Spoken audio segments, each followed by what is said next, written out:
2:59. Yeah, you got 15 seconds. I'm early. I'll get 15 seconds. I just actually started it. Okay. But thank you. Because you know what? I sound all like this. I gotta go do my deep breathing. I sound like this now. Yeah, the Facebook, if you're listening, you should really put like the time on this thing. I think I'm supposed to be able to see maybe what time it is. Nice to see you, Cliff Hillis, in real life and on the interwebs. Jamie, nice to see you. And Craig, lovely. I can't tell you how excited I am to actually be able to see the comments. So if any of you tuned in on Saturday, we decided to do this thing. Oh, crap, I meant to show the pins anyhow. Bruce, nice to see you. I wasn't able to see the comments effectively these last couple of episodes, and it was really kind of a bummer. Jeff Cooper, nice to see you. Charles, nice to see you too. I feel like, again, I'm on Romper Room. Jennifer, gosh, all the peoples that's tuning in. Wicked nice. Got a little corner in my hair here. But yeah, here's the funny thing. Debbie, hot Florida, huh? It's kind of hot here, but wicked humid. Yeah, wicked humid, and then I get all nervous and I get all schwitzy anyway. But I love seeing the comments, so thank you for putting them in there, and I love hearing where y'all are from. Brian, nice to see you. I know you're on the road. This is great. Everybody, look at Brian right there. Brian Farr. He does this great thing with Route 20, historic Route 20. So he's a fellow road person like I am. But it is so nice to see everybody showing up in the comments, because these things that I do, these Retro Roadmap Facebook Lives, they, trust me, they are not just so I can talk to myself for an hour and not get any feedback or interaction.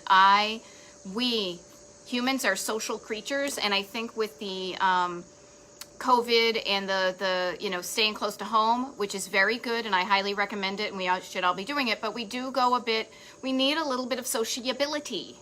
Thank you, Jamie. Yes, this is the what am I calling it? The Hacienda summer studio, because so this is, I think I wrote it down. I think this is literally like my 33rd Facebook Live since March 17th. I've done I started doing them twice a week, and this is my 33rd. Today, so when it got slightly warmer out, I moved out of the Hacienda living room into the summer studio.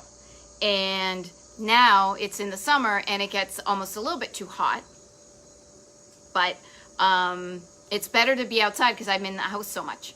That's awesome. So you guys, Jeff Cooper, again, I'm kind of shouting out people because I think you might begin to recognize some names and things. Jeff Cooper is tuning in all the way over from the UK. He's in England, and there's a place called Smoky Joe's that's kind of a 1950s kind of Americana looking place. And I promise that when, not if, but when we go to the UK, we will go there. So expect it sometime in the future of Retro Roadmap.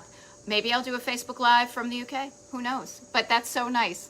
In any case, so yes, today is the 33rd episode of Retro Roadmap Facebook Live on Facebook because of the COVID and all that. This is just kind of, this may be old hat to some of you who have tuned in before, but this is for everybody, so we're all on the same, literally the same page. I started over here in Maine. First couple episodes, I'm like, I don't know what I'm going to do online, but I just want to entertain people. You know, like I try to do. Then I realized how much fun would it be to have almost like a virtual road trip. So in each one of the episodes, we have covered, holy guacamole. I have done an episode for all of these states here, and then we've got the Mississippi, M-I-S-S-I, S-S-I-P-P-I, showing off my spelling. And now we are working up these episodes. So we are actually, so check it out. Last week was Minnesota, and today we're going up. We went up, and now we're going down. So we are in North Dakota.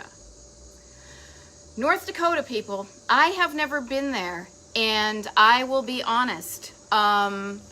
Here, let me give you the zoom in to North Dakota. Here. North Dakota.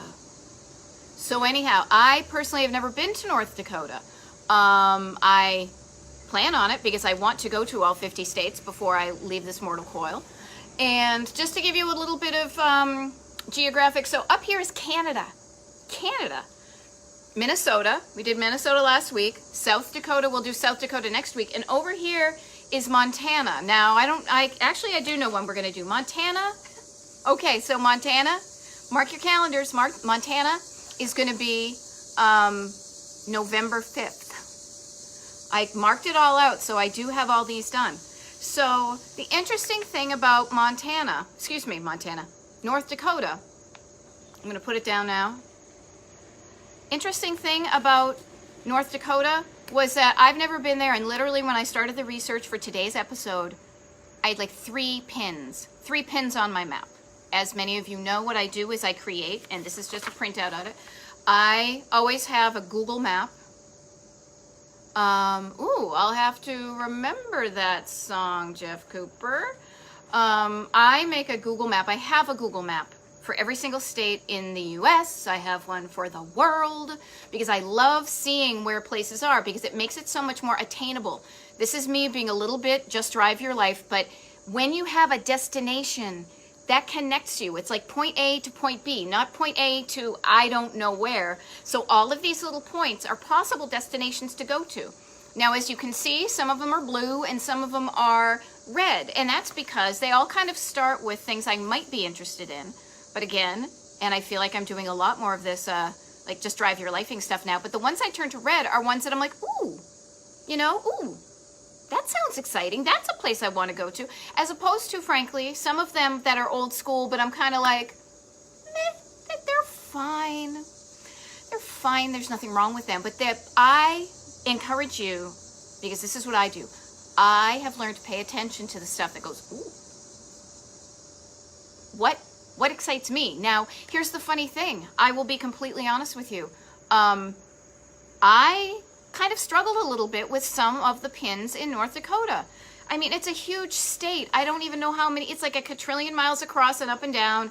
And as you can see, there's lots of distance between these pins. It's not like we're on the East Coast. So I'm East Coast. I'm used to things being right on top of each other.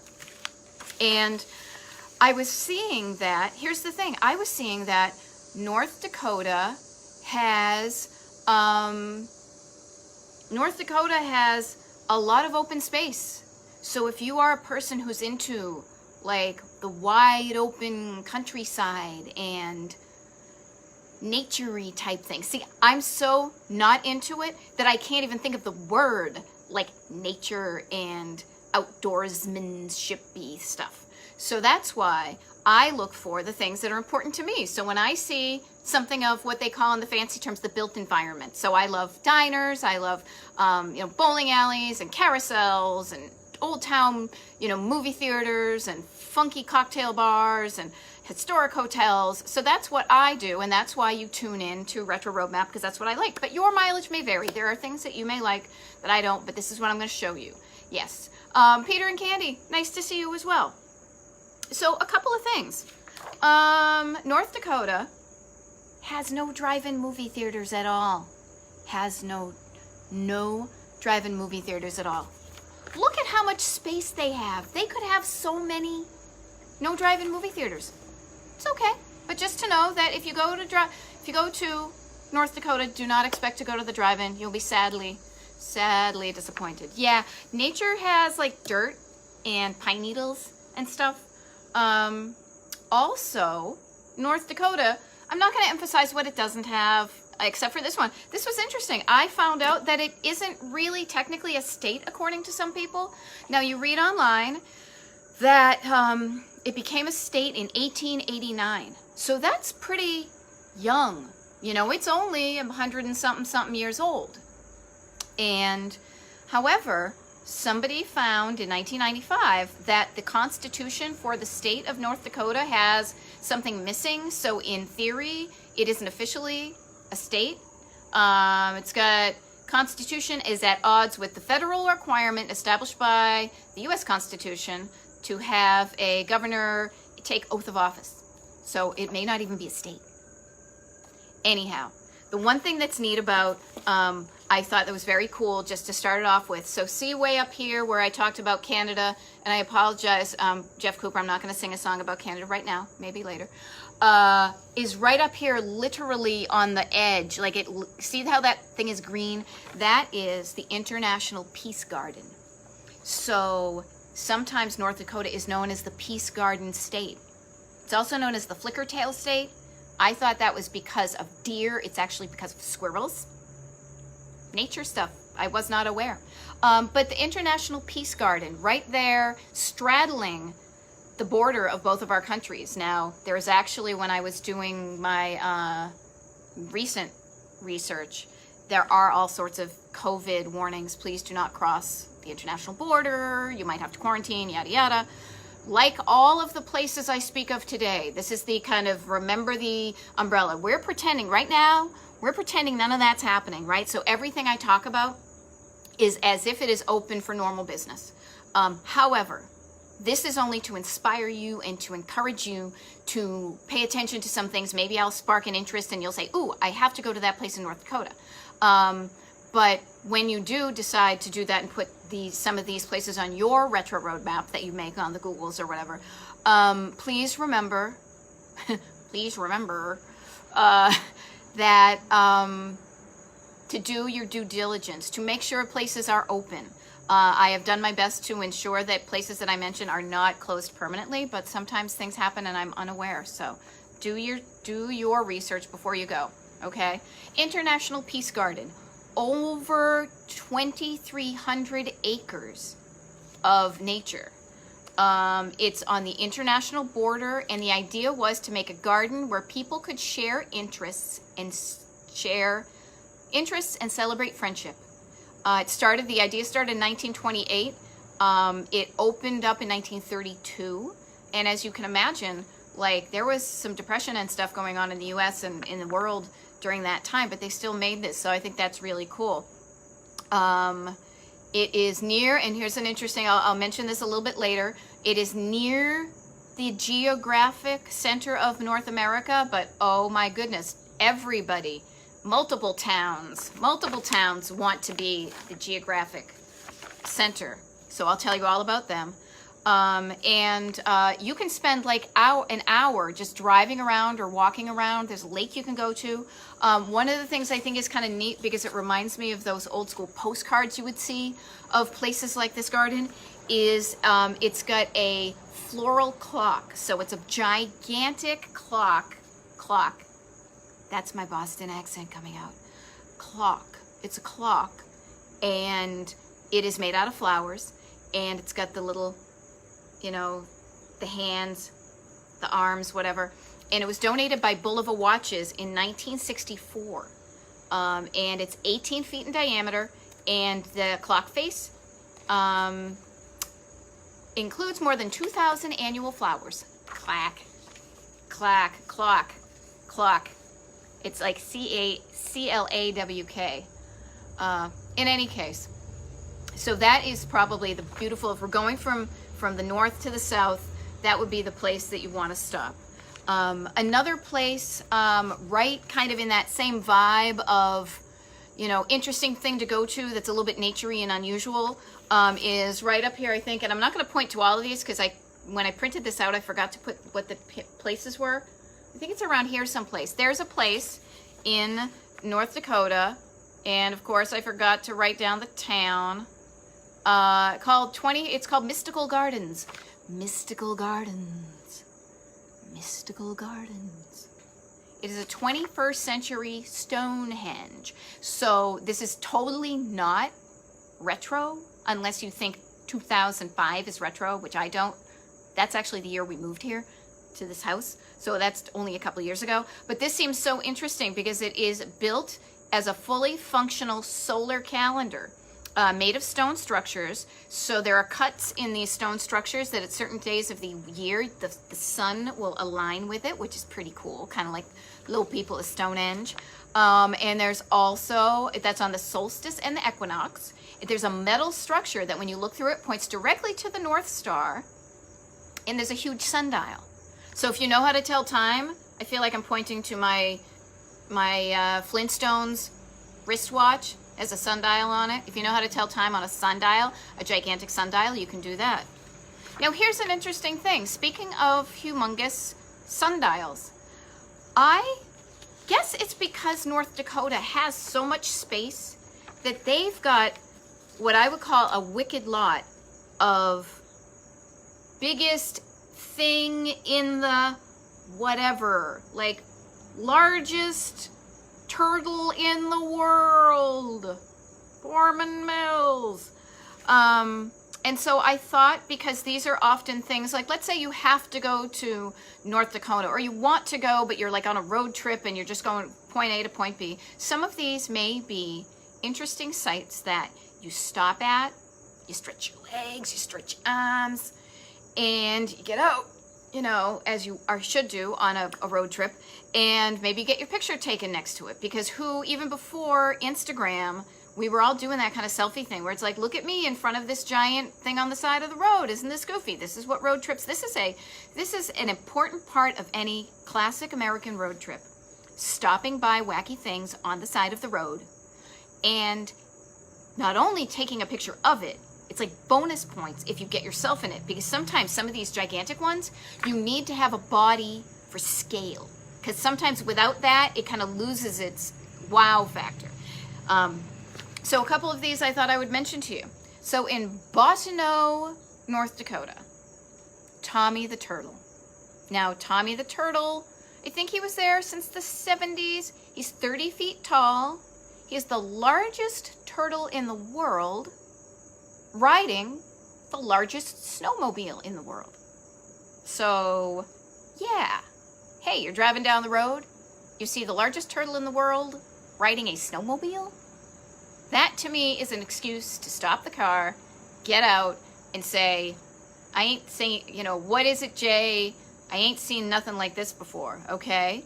And the largest snowmobile is 34 feet long, so this must be quite a sight to see. So Tommy the Turtle is in Bottineau, North Dakota. Notice the alliteration. We've got Tommy the Turtle. Now we got Wally the Walleye. Walleye. So walleye is a fish. This is in Garrison, North Dakota. Now here's an interesting thing, and I will be honest, I did not pick up on this connection. I relied on the wonderful folks at roadsideamerica.com,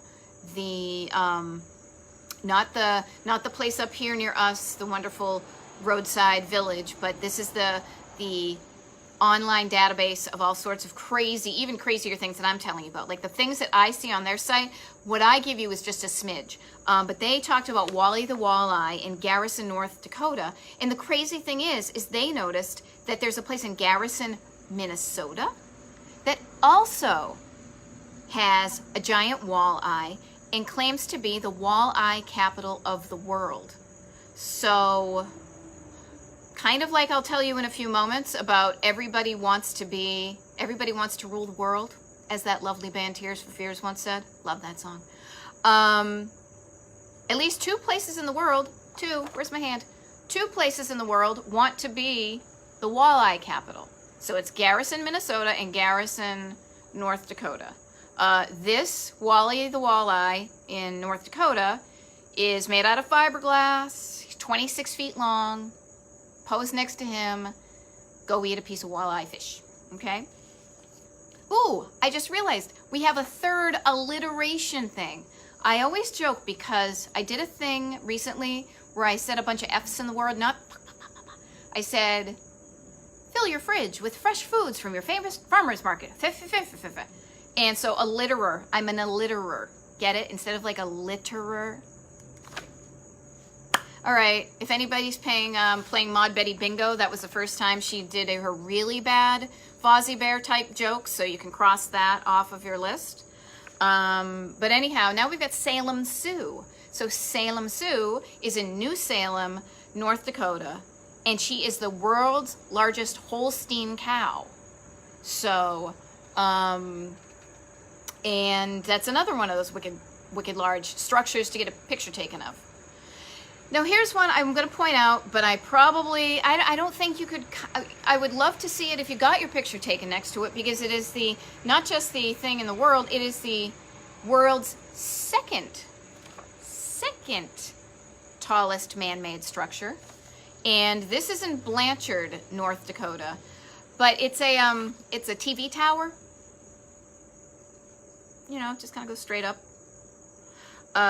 It is 2,063 feet tall, excuse me, and no towers in the U.S. can be built taller than that height, which I think is interesting. So for a while there, this was the world's tallest man-made structure. I guess maybe it could be now the United States' world-made tallest structure. Now there is a 2,717 foot tall Burj Khalifa in Dubai, which has overtaken the world's thing. But anyhow, if you're into those kind of big things on the side of the road, that is one of them. How about this one? World's largest buffalo. Oh my gosh, there's so many of these world's largest. I still got more. World's largest buffalo is in Jamestown, North Dakota, in Frontier Village. So you got that one. World's largest catfish. Okay, world's largest catfish. I think this might be the one that I'm gonna wrap up the world's largest, section. It's in Wahpeton, Wahpeton, Wahpeton.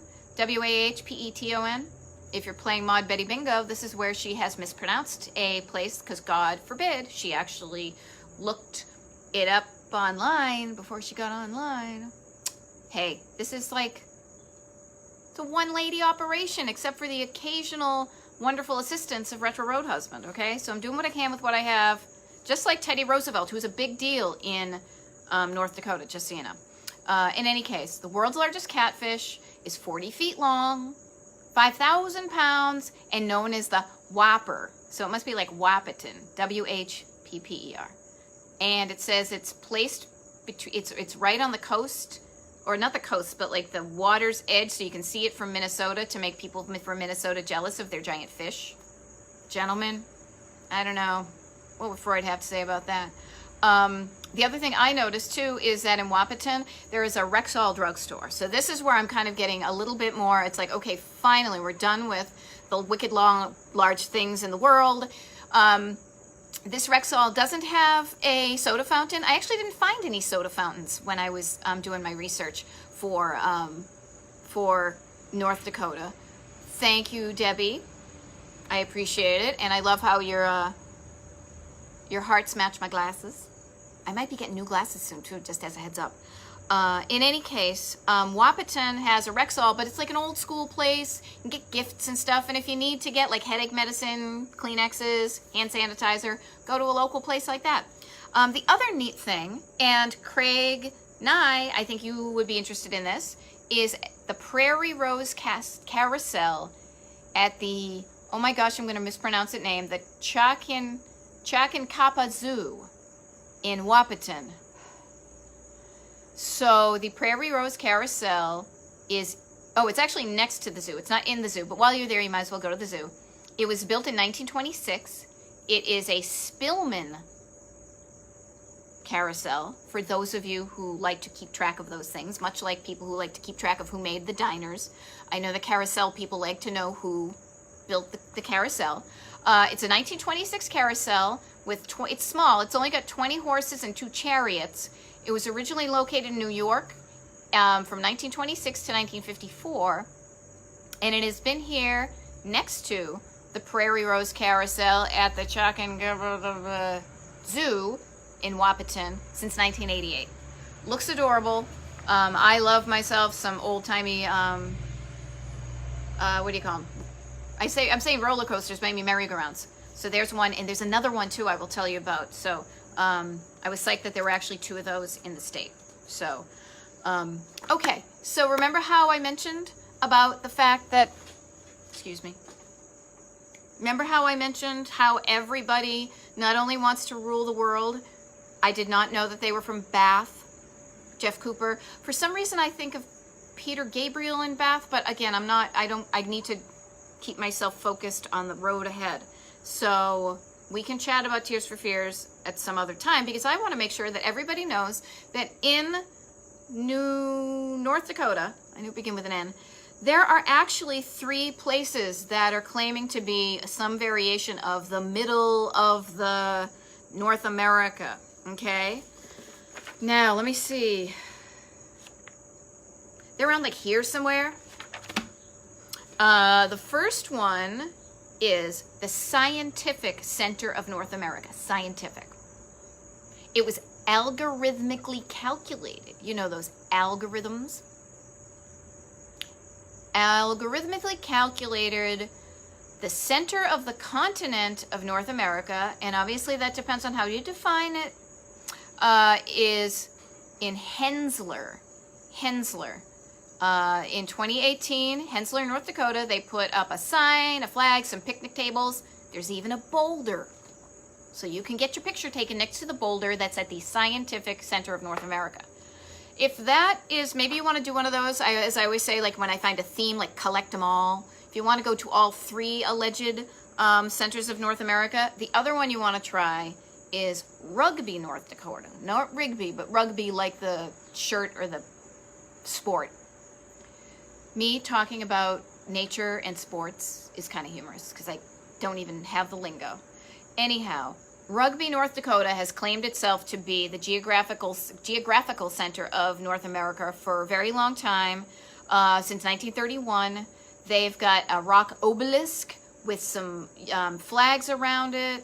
There is a cafe and gift shop, and they're not too particular. It says they're not too particular where it is, but it's in Rugby. So Rugby is like, yeah, we're the center.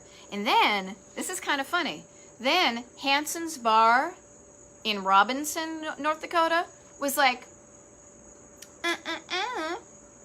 we are the geographic center of the continent, and they claimed they were the new ones. So they like bought the domain name that had gone lapsed, and they've done stuff, and it's actually a bar, so you can go inside it, things like that. So there are 3 possible centers of the universe. Now, I could get all zen and be like, we're all the center of our own universe.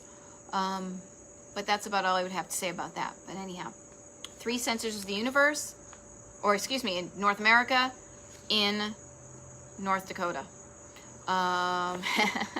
So Jeff Cooper, actually everybody, you might be interested in this. And Craig, I don't know if you know this. Here is a totally random thing about carousels. And I say this specifically because Jeff Cooper is on here. And as I mentioned earlier, Jeff Cooper is from the UK.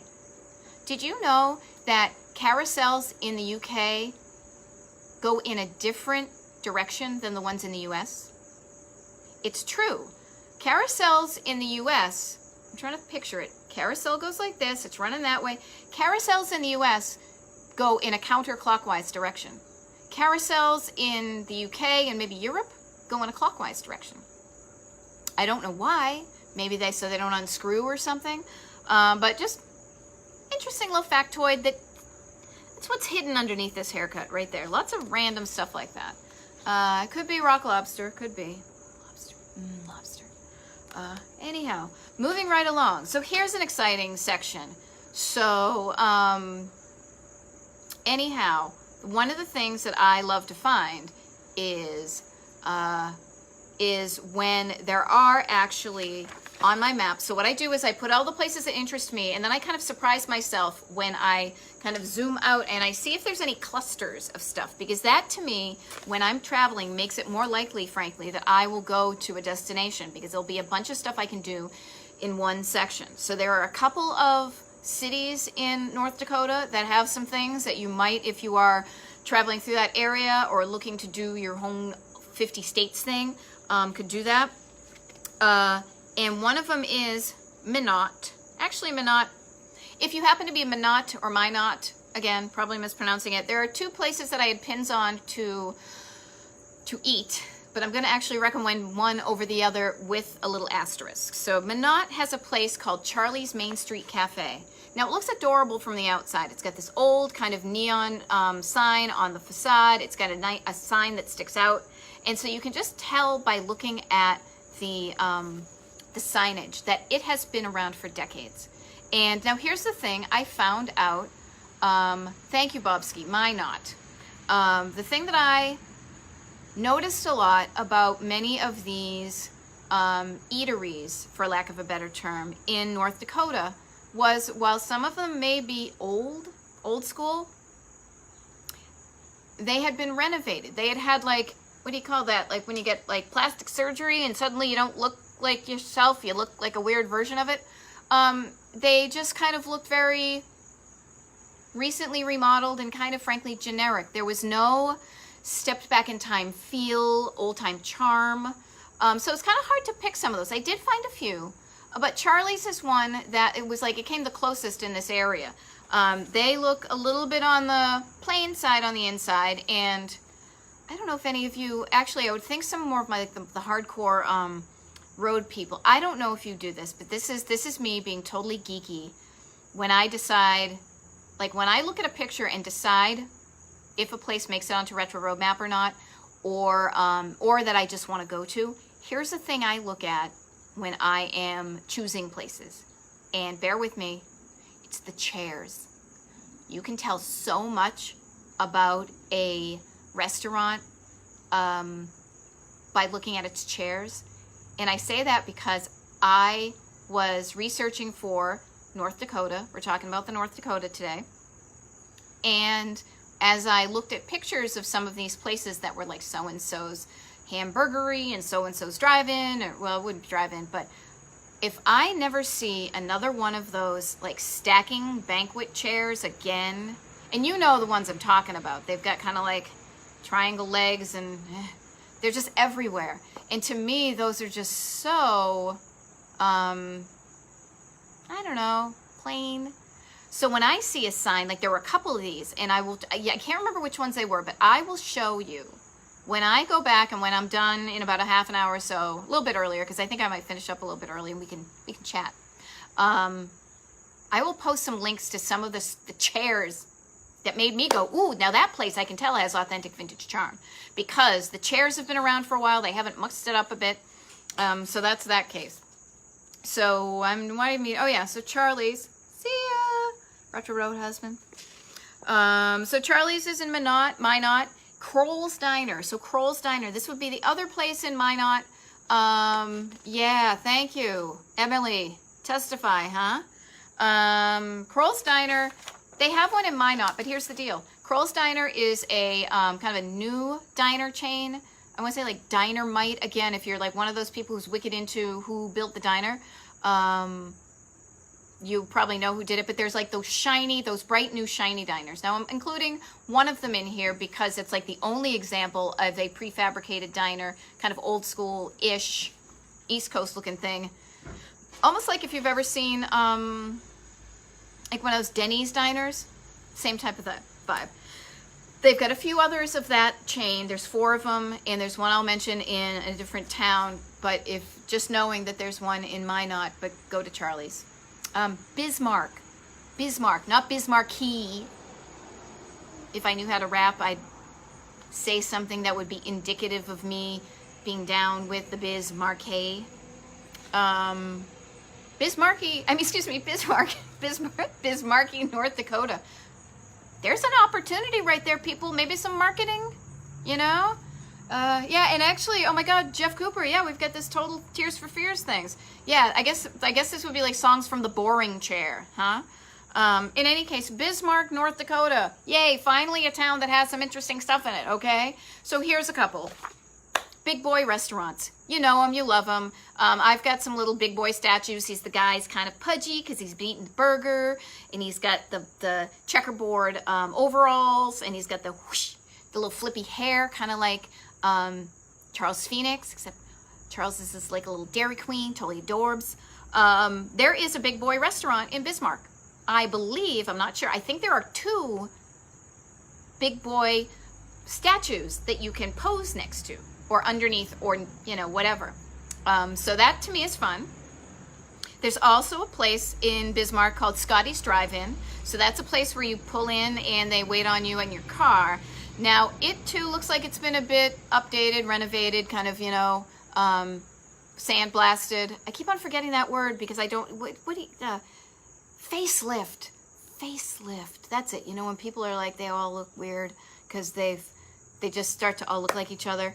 But the Scotty's Drive-In is old school and it has a cool old sign. So there's that. There's also a place in downtown Bismarck called Peacock Alley. Now, this is actually kind of historic old school. So that's kind of neat because, you know, it's from 1914. It is a restaurant that used to be the ground floor of a hotel. But the building itself now is on the National Register of Historic Places in Bismarck, downtown Bismarck, Peacock Alley. And it's got some really cool, like, authentic vintage charm left. So thank goodness for that. Now, here's the deal with Bismarck. This is me kind of creating a road trip in my mind. I'm like, okay, I'll head to Bismarck, right? I'll get there. I will find a place to stay. Maybe I'll eat at Big Boy or Scotty's for lunch. I'll walk around a bit. And then there's a place called the Belle Meuse. Again, probably mispronouncing it. Sorry, Belle. Auditorium in Bismarck from 1914. Oh, crap. Oh, excuse me. Back it up. I read the wrong thing. Peacock Alley, for those of you paying attention to my accuracy, Peacock Alley was established in 1933. It's the auditorium that was from 1914. It is on the National Register of Historic Places, and it's like an old school theater performance venue. So to me, I'd be like, oh, let's see if there's a show going on in the old historic auditorium. We'll drive there, we'll stay in town, we'll eat some lunch, we'll walk around, we'll go get changed, fancy for, you know, the show. Then we'll go have dinner and a drink at Peacock Alley. We'll go to the show, and then we'll stay in our hotel, and it'll be lovely. Like, to me, that is like a weekend. That's a thing, because there's a nice, you know, there's a bunch of these pins all over the place, you know, and Bismarck right there, Bismarcky. But the other thing, this is what I would do the next day, this is definitely more mid-century modern. But bear with me, people who are road tripping people, because I think this is fairly interesting, and you know what, maybe you'll get entertained or just you'll learn something. So in just south of Bismarck, it's still Bismarck proper, but it's south a bit, is actually a place called the Annunciation Monastery. Now, it's a bunch of, what do you call them? Nuns? Yeah, another thing I'm not really articulate on is religion. But anyhow, bunch of nuns, Benedictine nuns are there, and there is the Sisters of the Annunciation Monastery. It is University of Mary is what the place is called, so Google that. And the reason I'm mentioning a monastery and a university, and you're like, you're boring me, Maud Betty, is because many of the buildings, if not almost all of them, on that campus were designed by internationally known mid-century modern and before architect Marcel Breuer. Now, I believe, because I remembered seeing the chairs last week when we talked about, where were we last week? We were doing Minnesota. There was another place. Maybe he was in the area. I don't know. I'm going to have to look and see what the connection is between the place in Minnesota and the place in North Dakota. But anyhow, Marcel Breuer created these really cool, interesting buildings for this monastery where the nuns are. Now, normally you would be able to go visit them. With COVID, you cannot. But here's something that I would challenge you with. Now, I had a bit of a question mark on my own map saying, would I want to go there? Would I recommend that to somebody? And then I thought, well, you know what? Sometimes you can look at a picture of architecture and you're like, I don't know what the big deal is. But then if you go there in real life and you experience it yourself, it might be a different vibe. So I just, I encourage you, expand your mind a little bit and maybe check that out. I will say, Jeff Cooper, no worries. Wacky comments are always appreciated. 8:35 is drinking time here, and frankly, I feel like 4:30 here is going to be drinking time because it's been a crazy day. Just started to rain outside. Luckily, I'm in the garage. But check that out. That's the University of Mary in Bismarck. And then here's an interesting thing. So Jamie, I don't know if you're still on, and I know that you and I bonded over our love of like mid-century and vintage housewares and things like that, and decor for another way of calling it. So when you are looking, here's the thing, you guys. When you are looking online for mid-century modern what do you call it? Like stuff to hang on the wall. There are these metal sculptures that people are going gaga over, and sometimes they go for a lot of money. And I believe the artist's name, that's kind of almost like the keyword for it, is Cjere. It's the letter C and then Jere. And this is crazy. So there's a place in North Dakota called the Enchanted Highway. It's a 32 stretch of highway featuring some of the world's largest scrap metal sculptures. The sculpture Geese in Flight is currently listed in the Guinness Book of World Records as the largest scrap metal sculpture in the entire world. It's they've got large metal sculptures with geese, deer, pheasants, grasshoppers, Teddy Roosevelt, and even a complete tin family. They are made by this local artist, Gary Greff. Now, here's the deal. The reason I say that while I'm talking about mid-century modern stuff is, so if you Google like Cjere and you put like in like birds flying or sunburst, you will see a design that's like a sunburst with birds flying on it. It's pretty much the exact same design as the one that's on the Enchanted Highway. I just thought that was so interesting. These people, these are the things that entertain me now in week, whatever. Is it like week like 23, 24 of being home and somewhat socially isolated? In any case, that is something I would recommend. Pardon me.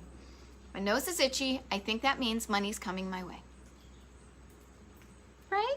Right? Anybody? Oh, actually, speaking of, that's a really awkward transition, but I'm going to go for it. Speaking of doing these Retro Roadmap Facebook Lives for every week, sometimes multiples per week since March 17th. Many people had asked me, you know, can I throw you a couple of bucks? Can I support you? Can I give you like a monetary thumbs up that I really love that you show up consistently every week and do your research and entertain me and distract me from reality for an hour a week? And first I was like awkward about it, but then I thought, no, like I love to support the things that mean something to me, so I thought I would give that opportunity to you all too. So I believe it is in the comments or the description at the top of this is a thing called Buy Me a Coffee / Betty. If you want to go there, if anything I have done for this, for Mid-Mod Map, for Retro Roadmap, for you know, Just Drive Your Life, anything that I've done that you feel like, hey, you know, thumbs up, here's a couple of bucks. If I was in real life, I would buy you an iced tea, but we can't be together, so here's a virtual iced tea in the form of some money. Feel free.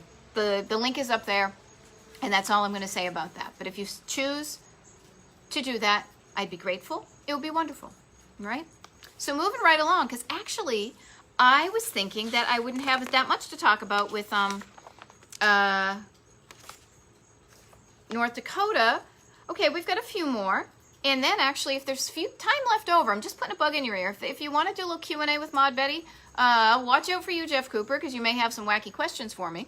But in any case, if we are a few minutes earlier than the 4 o'clock cutoff, I'll kind of turn over the microphone, as it were, to the comment section if there's any questions you want to ask me. I must answer. I'll be the one who answers it. So now we're going to talk about the place in North Dakota that probably everybody is familiar with because of that movie that I never finished watching. I'll be honest, I fell asleep. Fargo. Fargo, North Dakota. Fargo, North Dakota. Fargo, North Dakota.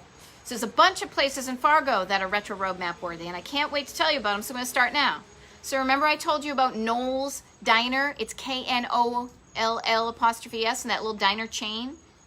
The one in Fargo is probably the one that looks the most like 50s dinery. It is a prefabricated diner, shiny diner with the black and white floor, like the whole kind of new looking diner. But that's in Fargo. Should you choose to want to go to one of them in the chain, that's that.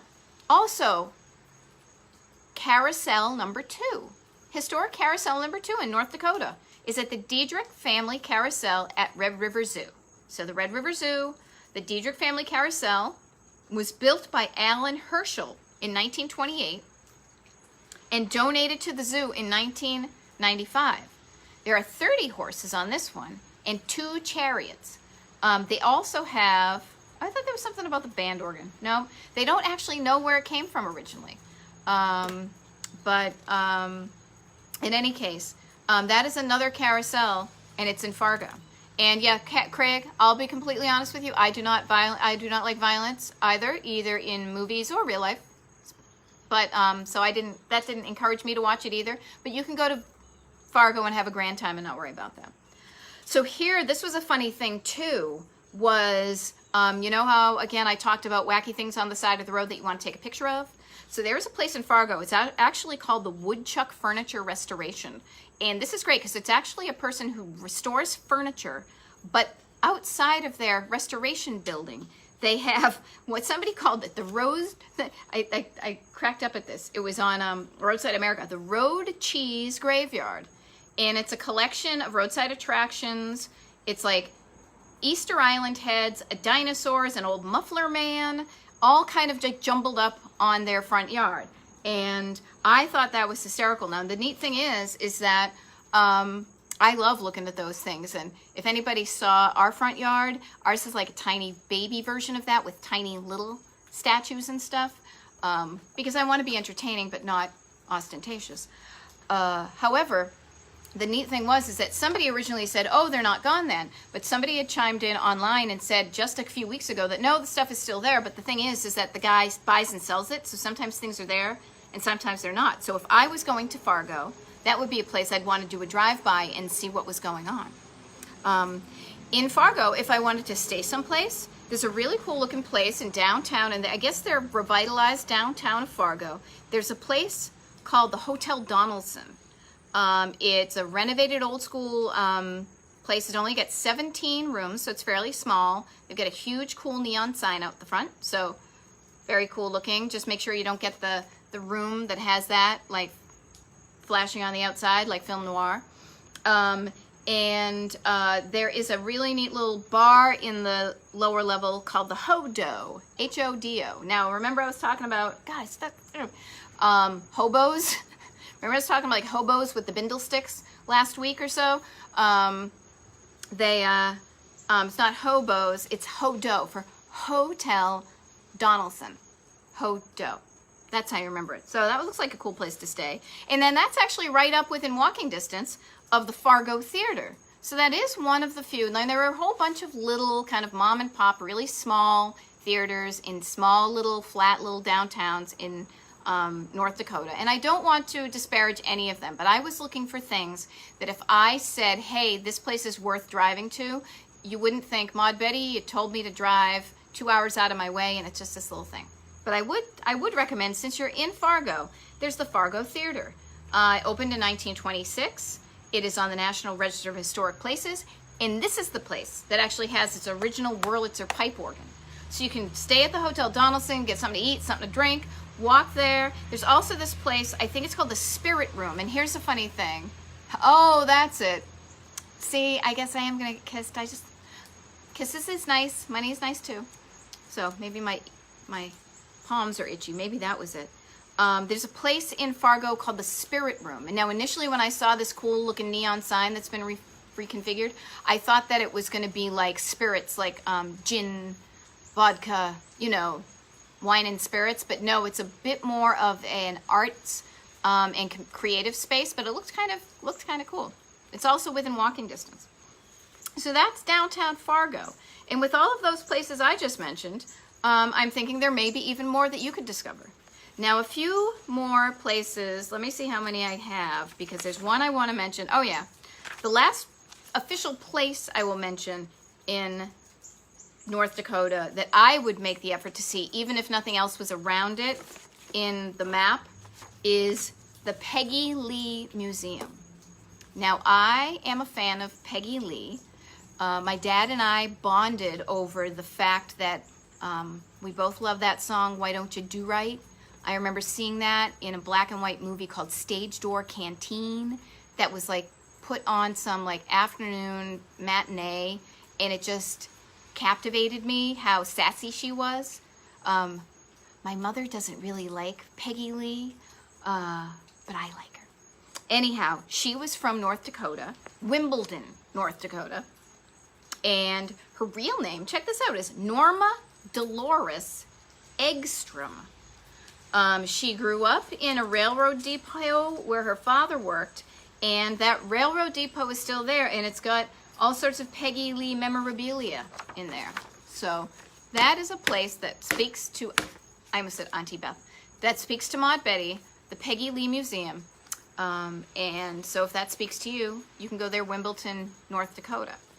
So that is the couple of places, those are the places, and there are more on the map that were a little bit, lesser known, but this to me, I was surprised at what a great little smattering of places that there are that would actually make me want to go to North Dakota. And we could go, if I'm trucking across the U.S. and if I want to pop up and down, and maybe I just want to go all the way over here. And a few places I did miss, so I may do a thing in the future. I'll be honest, what I might give access to the link to these maps that I make. That might be a thing to help people get to more of these places that I can't quite cover in an hour. Because I don't know about you guys, if you ever tried to talk solidly without messing up or pausing for a solid hour, it's a bit much. But I think I'm doing okay. But I want to tell you about, before we sign off, because we've got some more minutes, and I also want to, as I said, leave a few minutes to open up the floor to maybe questions from Maud Betty. Laura Stevens, South Dakota's next week, so message me the recommendation because I'd be looking forward to it. But I wanted to talk about a couple of foods that I saw. So when I was looking up recipes, or excuse me, not recipes, like restaurants in North Dakota, I would see pictures of food. You know how people are always taking pictures of their food? I'm always looking past the food to see what the chairs look like, to see if it's old school. But there were a couple of things, two of which I'm going to mangle the pronunciation because I believe they are German, Russian, that type of thing. So I'll start with the easy ones and leave with the ones that I'm probably going to stumbly bumble over. Caramel rolls or caramel rolls. Caramel rolls, they are basically like a cinnamon roll, like a breakfast cinnamon roll, but they have gooey caramel smeared on top of them. That sounds delicious to me, and I would have to eat one because it's indigenous foodstuffs of the lands of North Dakota. Another one that had me by its name and then its contents are cheese buttons. Now there is an official Germanic word for these, but it's basically cheese wrapped in dough and boiled and fried. I believe you had me at cheese, dough, and fried. Three of my favorite things.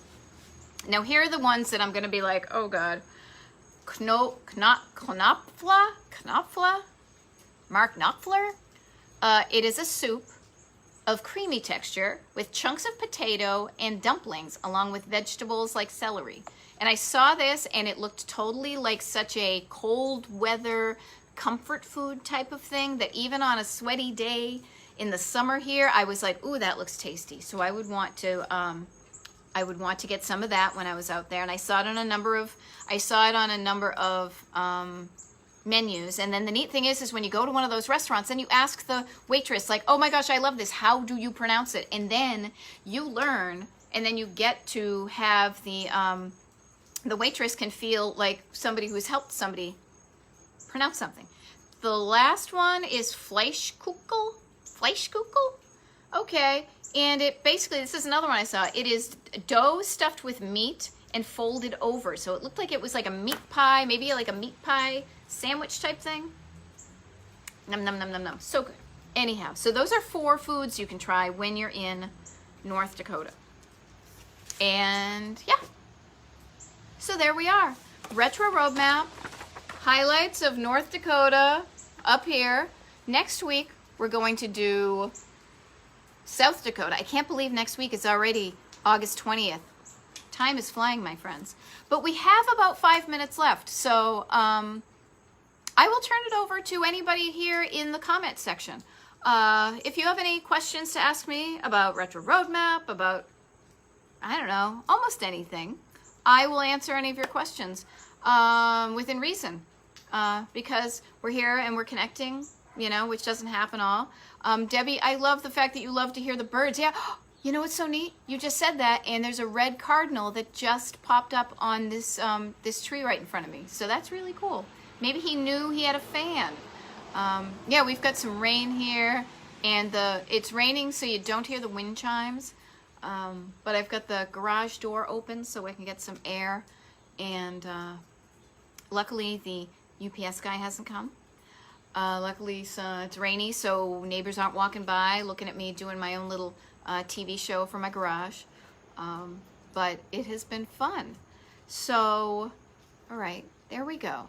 So, oh, hey, Dallin, nice to see you. So, right here, this is our little camper. Let me see if I can angle it more. Right, there we go. That's it. There she is. There she is. So, this is as it says right here, Cerro Scotty Sportsman. They call this type of camper or trailer, I always use them kind of interchangeably, a canned ham style, and that's because I don't know if you can see it from your distance, but if you look at it from afar away, it kind of looks like a can of ham flipped on its side with wheels. This is a 1964, but not original. I will be completely honest. Remember I was talking earlier, people, about things that had facelifts? This is the international facelift symbol.